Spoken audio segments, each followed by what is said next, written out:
Welcome to my channel.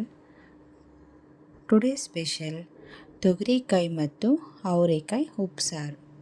ಬೇಕಾದ ಪದಾರ್ಥಗಳು: ಅರ್ಧ kg ತೊಗರಿಕಾಯಿ, ಅರ್ಧ kg ಹೀರೆಕಾಯಿ, 1 ಟೊಮೊಟೊ, 2 ಈರುಳ್ಳಿ, 10ರಿಂದ 15 ಹಸಿರು ಮೆಣಸಿನಕಾಯಿ, 15 ಎಸಳು ಬೆಳ್ಳುಳ್ಳಿ, ಅರ್ಧ ಬಟ್ಟಲು ಎಣ್ಣೆ, 1 ಕಡ್ಡಿ ಕರಿಬೇವು, ಸ್ವಲ್ಪ ಕೊತ್ತಂಬರಿ ಸೊಪ್ಪು, ಒಗ್ಗರಣೆಗೆ 2 ಒಣಮೆಣಸಿನಕಾಯಿ, 1/4 ಚಮಚ ಜೀರಿಗೆ, 1/4 ಚಮಚ ಮೆಣಸು, ಸ್ವಲ್ಪ ಹುಣಸೆ ಹಣ್ಣು. ಮಾಡುವ ವಿಧಾನ: ಮೊದಲಿಗೆ ಒಂದು ಪಾತ್ರೆಯಲ್ಲಿ ನೀರನ್ನು ಹಾಕೋಣ. ಅರ್ಧ kg ತೊಗರಿಕಾಯಿ, ಅರ್ಧ kg ಹೀರೆಕಾಯಿ,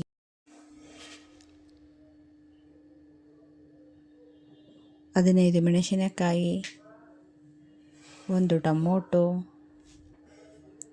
ರುಚಿಗೆ ತಕ್ಕಷ್ಟು ಉಪ್ಪು. ಒಂದು ವಿಸಲ್ ಕೂಗಿಸಿಕೊಳ್ಳೋಣ, ಅಥವಾ ಪಾತ್ರೆಯಲ್ಲೂ ಸಹ ಬೇಯಿಸಿಕೊಳ್ಳಬಹುದು 10 ನಿಮಿಷಗಳು. ನೋಡಿ, 1 ವಿಸಲ್ ಆಗಿದೆ. ವಿಸಲ್ ಹಾರಿದೆ. ಬನ್ನಿ,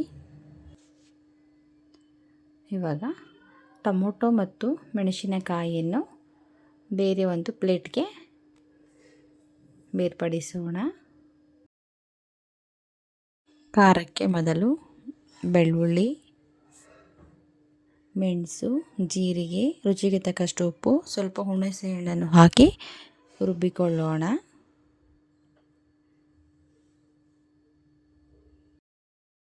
ಅದೇ ಜಾರಿಗೆ ಬೇಯಿಸಿರುವ ಹಸಿರು ಮೆಣಸಿನಕಾಯಿಯನ್ನು ಸೇರಿಸಿ ಮತ್ತೆ ರುಬ್ಬಿಕೊಳ್ಳೋಣ. ನೋಡಿ, ರುಬ್ಬಿದ ಬಳಿಕ ಈ ಹದಕ್ಕೆ ಬಂದಿದೆ. ಅದನ್ನು ಬೌಲ್ಗೆ ಸೇರಿಸೋಣ. ಮತ್ತು ಟೊಮೊಟೊವನ್ನು ರುಬ್ಬಿಕೊಂಡು ಒಗ್ಗರಣೆ ಮಾಡೋಣ. ಎಣ್ಣೆ,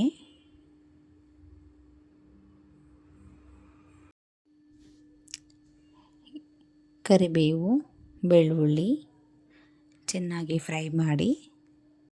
ಚೆನ್ನಾಗಿ ಫ್ರೈ ಆದ ಬಳಿಕ ರುಬ್ಬಿಕೊಂಡಂಥ ಟೊಮೊಟೊ ರಸವನ್ನು ಸೇರಿಸಿ ಕುದಿಯಲು ಬಿಡಿ. ಮತ್ತೊಂದು ಕಡೆ ಎಣ್ಣೆ,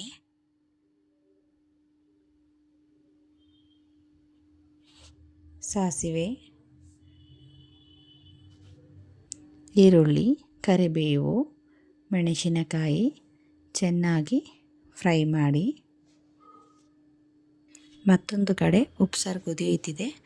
ಸ್ಟವ್ ಆಫ್ ಮಾಡಿಕೊಳ್ಳೋಣ. ಕಂದು ಬಣ್ಣ ಬಂದ ನಂತರ ಹೀರೆಕಾಯಿ ಮತ್ತು ತೊಗರಿಕಾಯಿ, ತೆಂಗಿನಕಾಯಿ ತುರಿಯನ್ನು ಸೇರಿಸಿ ಮತ್ತೆ ಚೆನ್ನಾಗಿ ಮಿಕ್ಸ್ ಮಾಡಿಕೊಳ್ಳಬೇಕು. ಮಿಕ್ಸ್ ಆದ ಬಳಿಕ 1 ನಿಮಿಷ ಪ್ಲೇಟನ್ನು ಮುಚ್ಚಿ ಸಿಮ್ನಲ್ಲಿ ಬೇಯಲು ಬಿಡಿ. 1 ನಿಮಿಷಗಳ ನಂತರ ಮತ್ತೆ ಚೆನ್ನಾಗಿ ಮಿಕ್ಸ್ ಮಾಡಿ. ಸವಿಯಲು ಸಿದ್ಧವಾಗಿದೆ. ರಾಗಿ ಮುದ್ದೆ ಜೊತೆ ತೊಗರಿಕಾಯಿ ಮತ್ತು ಹೀರೆಕಾಯಿ ಉಪ್ಸಾರು. ವಿಡಿಯೋ ಇಷ್ಟ ಆದಲ್ಲಿ ಲೈಕ್ ಮಾಡಿ, ಶೇರ್ ಮಾಡಿ, ಸಬ್ಸ್ಕ್ರೈಬ್ ಮಾಡಿ.